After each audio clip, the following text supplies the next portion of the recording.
دوسری آیت، اب یہاں سے ایک ٹاپک چینج ہے. اللہ تعالیٰ نے یہاں فرمایا اس سے بہتر دین کس کا جو اسلام لے آیا، جو اسلام میں آیا، اس سے بہتر دین کس کا ہے دنیا میں؟ اب یہاں سے سمجھ لیجیے اللہ جس کو سب سے بہتر دین فرما رہا ہے تو یقیناً وہ دنیا کا سب سے بہترین مذہب ہے. وہ کس کے متعلق فرمایا؟ اسلام کے متعلق. اور دوسری جگہ رب تعالیٰ فرماتا ہے رضیت لکم الاسلام دینا، میں تمہیں اسلام دے کر راضی ہو گیا. تو اللہ جس دین سے راضی ہے وہ اسلام ہے.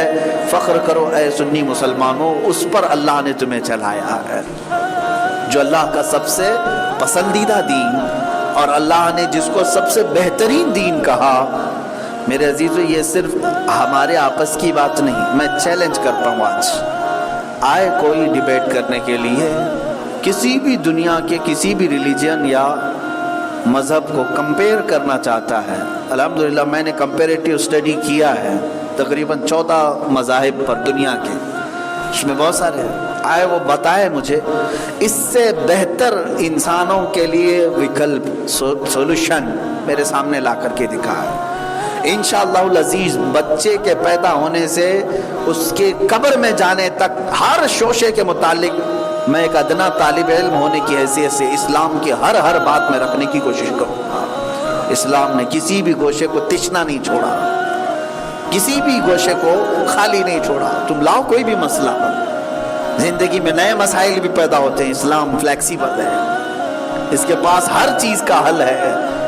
دیگر مذاہب کو بھی میں نے پڑھا ہے، کسی میں عورتوں کے حقوق نہیں پائے جاتے، کسی میں معاشی حقوق نہیں ملتے، کسی میں جرائم کی سزا نہیں ہے، کسی میں بچوں کے حقوق کیا یہ نہیں ہے. کہیں نہ کہیں چوک ہے.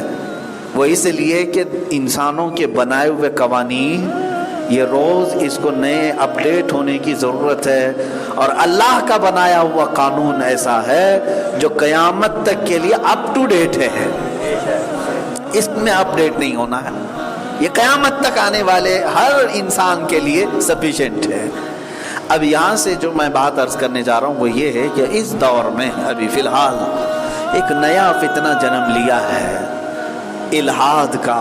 الحاد یہ عربی لفظ ہے، ملحد کسے کہتے ہیں؟ یہ الحاد اور ملحد یہ سمجھ کر چلیں نوجوان بچوں کے لیے خصوصی طور پر. سب سے بڑا فتنہ ابھی جو پھیل رہا ہے، فرقے تو ہوتے تھے لیکن اب جو فتنہ ہے وہ الحاد. الحاد کہتے ہیں ایتھیزم کو، کوئی خدا نہیں، خدا کو ماننا ہی نہیں ہے معاذ اللہ. جیسے ان کو دہریہ کہا جاتا تھا، عربی میں اس کو ملحد کہتے ہیں، یعنی جو خدا کو ہی نہیں مانتا. کوئی دین نہیں ہے، کوئی دھرم نہیں ہے دنیا میں، کچھ نہیں ہے، ہم آئے ہیں اور جانے والے، بس اتنا ہی ہے ان کا. یہ لائف ہے، انجوائے کرو، جس کے پاس پیسہ آیا، جس کے پاس گاڑی بنگلہ ہے، انجوائے کرو، کچھ بھی نہیں ہے. تو یہ ایک تیزی سے پھیل رہا ہے فتنہ جو خدا کے وجود کا بھی انکار کر رہا ہے. اس میں مسلمان بھی ہیں، ہندو بھی ہیں، کرسچن بھی ہیں اور یہودی بھی ہیں، دیگر کئی مذاہب کے چھٹے ہوئے لوگ ہیں جو مذہب بیزار ہیں. وہ سب جمع ہو رہے ہیں ایک پلیٹ فارم پر، اور اپنے آپ کو ایتھیسٹ کہتے ہیں، اس کو شاید یہاں پر ناستک کہتے ہیں. ہندوستان میں پنڈت لوگ بھی ان سے ناراض ہیں کہ ان کا بھی دھرم چھوڑ کر کے بیٹھے ہوئے ہیں. ناستک ان کو کہتے ہیں جو کسی بھی دھرم کو نہیں مانتا. انہی میں سے اب ایک نیا فرقہ اور بھی ایک جنم لیا ہے، اگنوسٹک اس کو کہہ رہے ہیں. یہ کیا ہے؟ یہ خدا کو تو مانتے ہیں لیکن دین کچھ نہیں ہے، کوئی قانون نہیں ہے. خدا کوئی چلانے والا ہے لیکن نہ اسلام ہے، نہ یہودیزم ہے، نہ کرسچن ہے. یہ کوئی دین دنیا میں نہیں ہے. میرے عزیزو یہ چلتے چلتے فتنہ بہت خطرناک شکل اختیار کر رہا ہے. اور اس فتنے کی جڑ کہاں ہے، کیسے شروع ہوا اور کہاں پھیل رہا ہے؟ پوری کی پوری جڑ اس کی سوشل میڈیا ہے. سوشل میڈیا پہ سب سے زیادہ کثرت سے اس کو پھیلایا جا رہا ہے. باضابطہ ان کے گروپس ہیں. ابھی حیرت ہوئی مجھے آج کی ایک نیوز پڑھ کر کے کہ پاکستان کے پڑوسی ملک میں 10% آبادی ان کی ایتھیسٹ ہو چکی ہے. 10% کا مطلب ہوا کہ اگر ان کی آبادی 20 کروڑ ہے یا 18 کروڑ ہے تو تقریباً 2 کروڑ لوگ ایتھیسٹ ہو چکے ہیں. یہ صرف اور صرف چند مہینے یا چند سالوں کی وجہ سے. اور پوری دنیا میں یہ فتنہ بہت کثرت سے پھیلا جا رہا ہے. یورپ میں پہلے سے تھا، UK میں، امریکہ میں کئی لوگ ایسے ہیں جو خدا کے وجود کا انکار کرتے ہیں. ایک بات میں آپ کو بتاؤں، دنیا میں تقریباً جتنے مذاہب پائے جاتے ہیں سب کے ہاں خدا کا تصور ہے، الگ الگ انداز میں. ہم اللہ کو جس طرح سے مانتے ہیں ایسے ہی یہودیوں کے ہاں بھی خدا کا تصور ہے، اللہ ہے، اللہ تعالیٰ کو پر وہ ایمان رکھتے ہیں، یقین رکھتے ہیں، لیکن اس کی صفات میں چینجنگ کرتے ہیں. ظاہر سی بات ہے جیسے خدا کو ماننے کا حق ہے ویسے نہیں مانتے، لیکن مانتے ہیں ہے خدا ہے.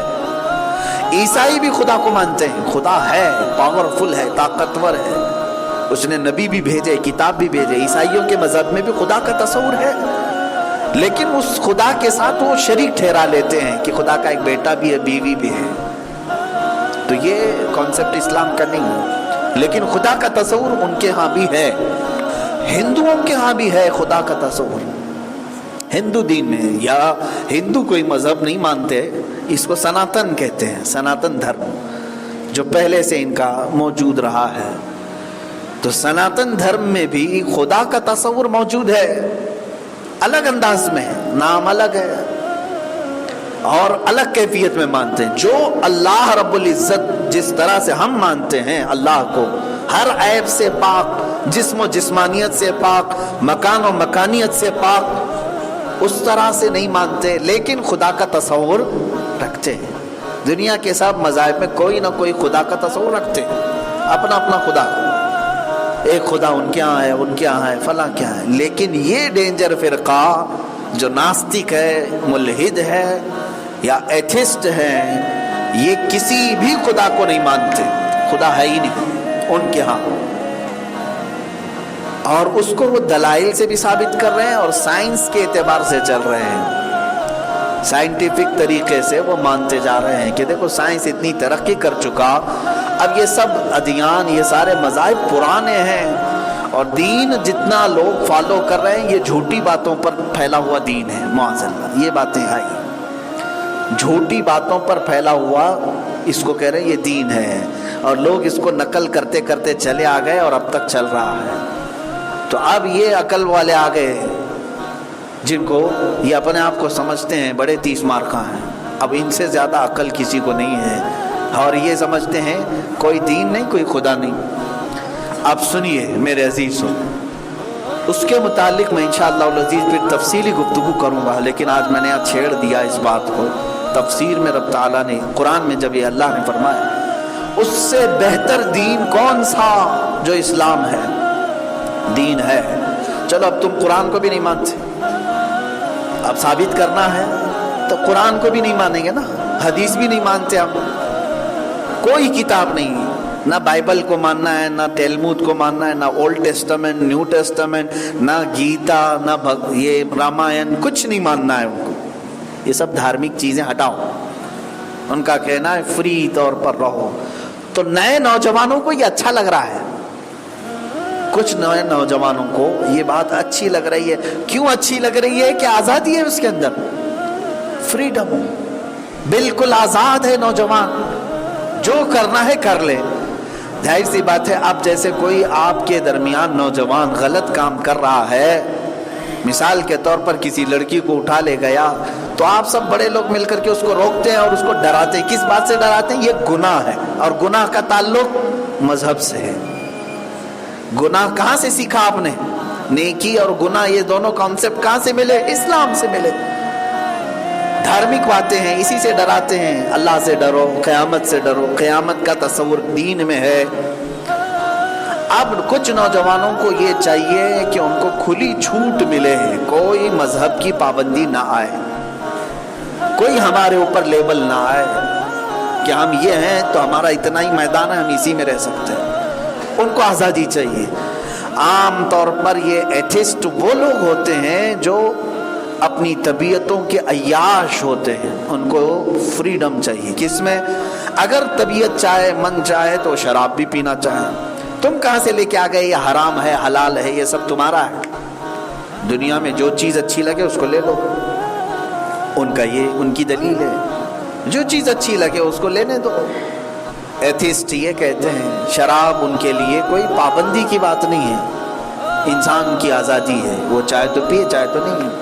تم کون ہوتے ہو زبردستی روکنے والے؟ لڑکیاں اچھی لگیں، ان کے ساتھ اگر ہم کو رہنا ہے رہ لیں گے، چھوڑنا ہے چھوڑ دیں گے۔ یہ تم کہاں نکاح کا تصور لیا ہے، شادی کا خیال لے کر کیا ہے؟ یہ سب بندشیں ہٹا دو۔ یہ ایتھسٹ کا آزاد خیال، مذہب کی کوئی پابندی نہیں چاہیے۔ جو مرد کو کسی لڑکے کو کوئی لڑکی اچھی لگے تو اس کے ساتھ وہ رہ لے گا، مہینہ رہے 2 مہینہ رہے چھوڑ دے۔ تو یہ سب ایتھسٹ آپس میں زانی بھی ہیں، اس کے علاوہ شرابی بھی ہیں، بہت سارے مذہب بیزار عیاش۔ ان کو یہ بھی چاہیے، LGBT کمیونٹی جو آج ورلڈ میں بہت زیادہ پھیل رہی ہے، ان میں بھی اکثر مذہب بیزار، وہ کسی دین سے لوگ نہیں ہیں۔ لیزبین، گے اور ٹرانسجنڈر، ہومو سیکسول، بایو سیکس، یہ تمام وہ چیزیں ہیں جو انسانیت کے لیے آر ہیں، دھبا ہے۔ مرد سے اپنی خواہش پوری کرنا چاہتا ہے، عورت کے ساتھ اپنے جسمانی تعلقات قائم کرنا چاہتی ہیں۔ کچھ عورتیں مرد بننا چاہتی ہیں جنس تبدیل کر کے، یہ ٹرانسجنڈر ہے۔ اور کچھ مرد ایسے ہیں، عام زبان میں آپ ہجڑا کہتے ہیں، مخنث کہتے ہیں، لیکن اب ایک فیشن بھی ہے کہ کچھ مرد جو ہے اپنے تمام چیزیں بدل کر کے، ہارمونز تک بدلا کر کے، اپنے جسم میں تبدیلی کروا کر کے عورت بننا چاہتے ہیں۔ سرجری کر کے کئی مرد عورت بن چکے دیکھنے میں، اور کچھ عورتیں اپنے آپ کو مرد بنا رہی ہیں، یہ ٹرانسجنڈر ہو گئے۔ کچھ شیمیل ہیں، یہ وہ لوگ ہیں، یہ ایک اپنی کمیونٹی بنائے ہیں اور حقوق کے لیے لڑتے ہیں کہ ہمیں مرد سے مرد کی شادی ہونے کی اجازت دی جائے، اور ان کو گورنمنٹ اجازت دے رہی ہے۔ کئی کنٹریز ان کو قانونی تحفظ فراہم کیے۔ یہ سب جا کر کے کہاں ملتا ہے جانتے ہیں آپ؟ ایتھیزم۔ کیونکہ ان کو ڈرانے والے یا تو مسلمان ڈرائیں گے، نہ کرو ہومو سیکسول بہت بڑا گناہ ہے، اگر تم اس طرح کے حرام کام میں لگو گے اللہ کا عذاب آئے گا۔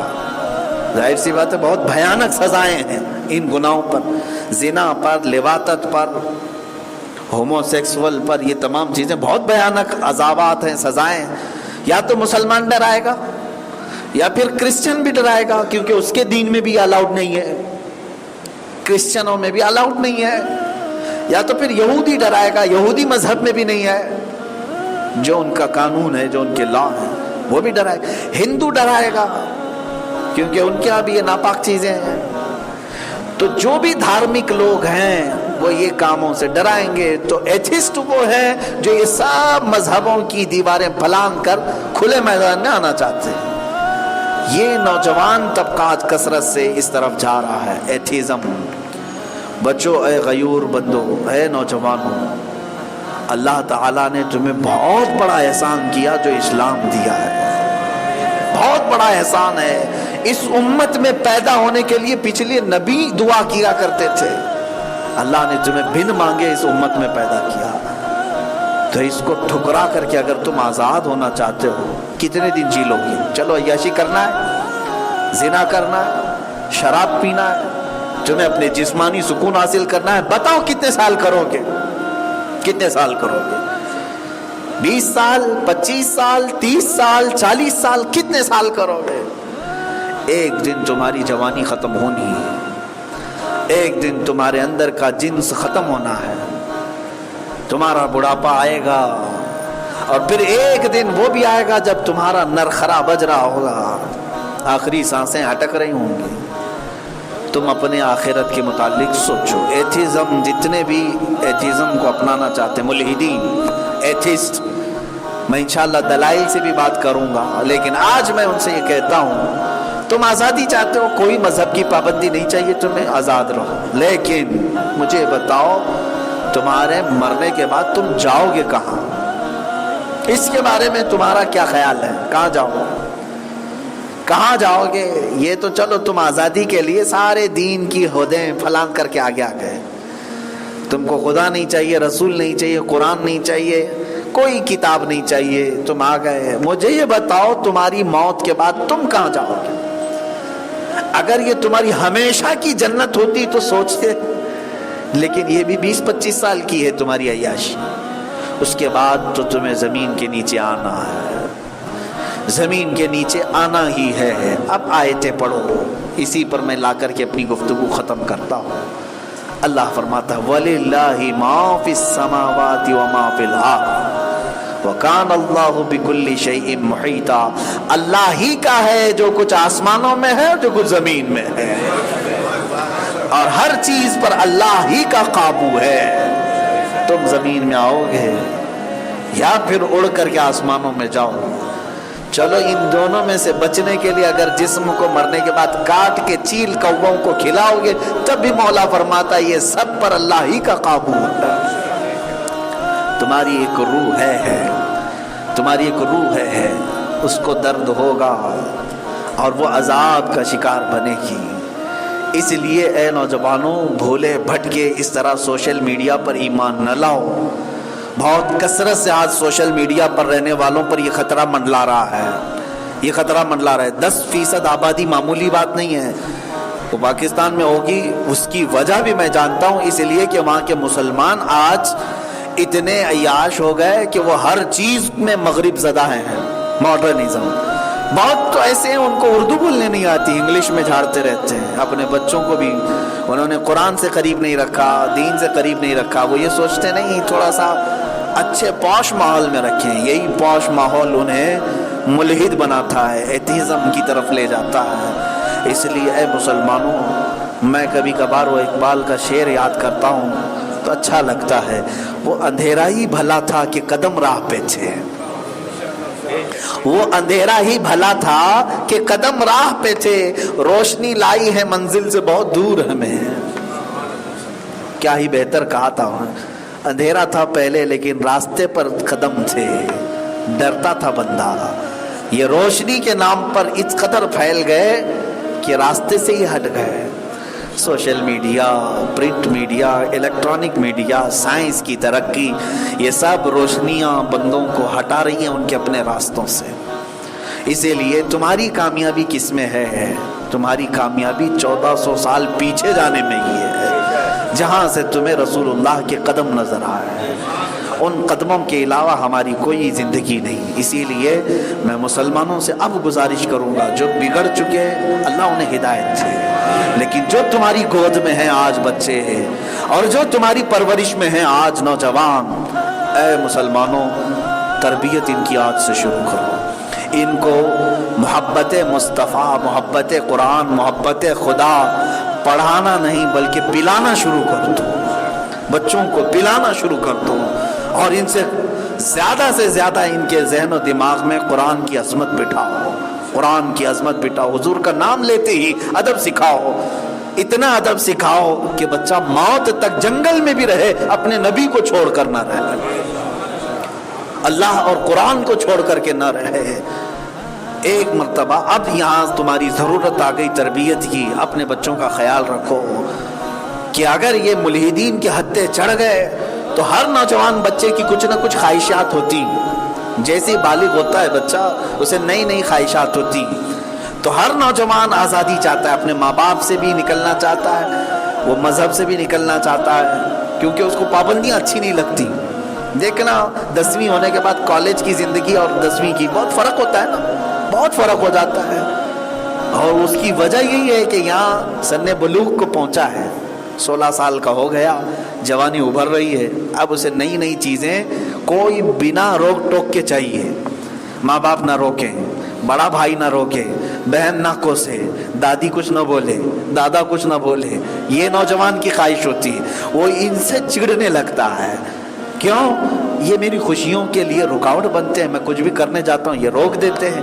یہاں سے ایک شیطانی فطرت شروع ہوتی ہے، اور پھر اگر گھر والوں سے ٹینشن میں آ گیا تو مولانا لوگوں سے اسی لیے بھاگتا ہے کہ جاؤں گا تو یہ روکیں گے، جاؤں گا تو مجھے روکیں گے، نشہ نہیں کرنا، شراب نہیں پکڑنا، جوا نہیں کھیلنا، لڑکیوں کے ساتھ فلاں نہیں کرنا، مولانا تو روکیں گے. تو یہاں سے بھی بھاگتا ہے، دین سے بھی بھاگا، ماں باپ سے بھی بھاگا، جہاں اس کی تربیت ہونے والی وہاں سے بھاگتا رہتا ہے. یہ 16 سال کی عمر ڈینجر ہو جاتی ہے. اسی لیے 16 سال تک انتظار کیوں کرتے ہو کہ میرا بچہ بھٹکے گا تو پکڑوں گا؟ 6 سال سے ہی شروع کرو کہ بھٹکنے ہی کیوں پائے.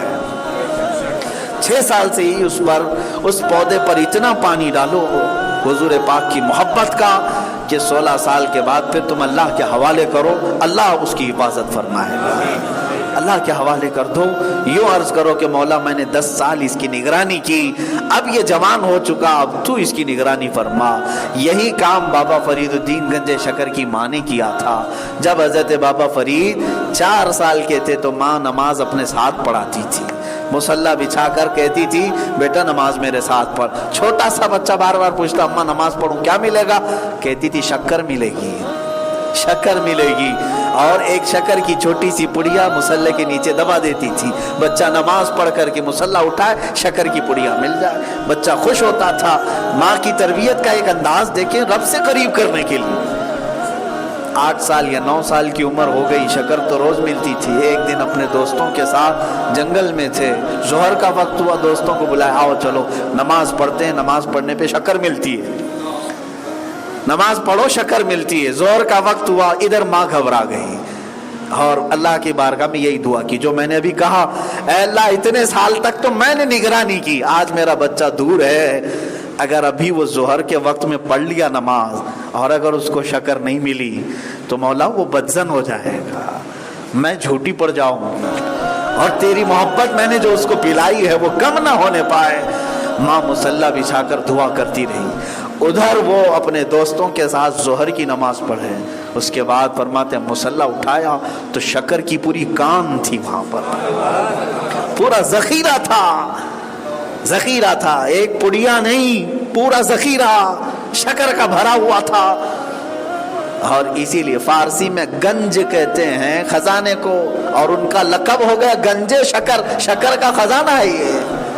فرید الدین گنجے شکر کہتے ہیں کہ یہ پورے شکر کا خزانہ لے بیٹھے ہیں. تو میرے عزیزو اللہ مایوس نہیں کرتا جب ماں باپ اپنے بچوں پر محنت کرتے ہیں اور پھر آخر میں چھوڑ دیتے ہیں اللہ کے حوالے. اے مولا میں نے جو کرنی تھی وہ کر دیا، اب تیرے حوالے. رب مایوس نہیں فرمائے گا، تمہارے بچوں کی وہ نگرانی فرمائے گا. لیکن کچھ لوگ وہ ہیں جو چھوڑے بیٹھے ہیں، 16 سال پہ پھر آتے ہیں پکڑنے کے لیے اور دوڑتے ہیں ایک تعویذ چاہیے، اس پر پھونک مار دیجئے، بہت بگڑا ہوا ہے، آج تک تم کیا کر رہے تھے؟ تمہارے اوپر سوال ہے، آج تک کیا کر رہے تھے؟ اب جب بگڑا ہے تو تم پکڑنے کے لیے آئے ہو. بچپن سے ان کو محبت خدا، محبت مصطفیٰ، محبت قرآن پلاؤ تاکہ اس بھری آج فتنوں کے دور میں اللہ تمہارے بچوں کی حفاظت فرمائے. اس لیے کہ آج ان کو تبلیغ کے لیے اب وہ ڈر نہیں، جیسے پہلے ہم ڈراتے تھے بیٹا فلاں جماعت آئے گی تو سامنے جانا نہیں، ڈرا کر کے رکھتے تھے. فلاں لوگ آئیں گے ان کے ساتھ نہیں جانا، فلاں لوگ آئیں گے یہ کفر و شرک کی طرف لے جائیں گے، وہ الہاد کی طرف لے جائیں گے، ایسے ایسے لوگوں کی طرف مت جانا، ڈراتے تھے تم. لیکن اب کیا کہہ کے ڈراؤ گے؟ ساری جماعتیں اس کی مٹھی میں سوشل میڈیا کے نام پہ آتی ہیں، سب اس کے موبائل میں آ جاتی ہیں، تم کہاں تک روکو گے؟ اسی لیے پہلے یہ چاہیے کہ پروٹیکشن کے طور پر آپ اس کے اندر محبت خدا، محبت مصطفیٰ پلاؤ، پھر وہ اپنے سوشل میڈیا کو استعمال کرے گا. جہاں ذرا برابر حضور کی محبت سے ہٹی ہوئی بات آئے گی وہ اسے ہٹا دے گا، نہیں ایکسپٹ کرے گا. اس لیے کہ تمہاری تربیت رنگ لائے گی اور اللہ کی حفاظت بھی اس کے ساتھ رہے گی. مولا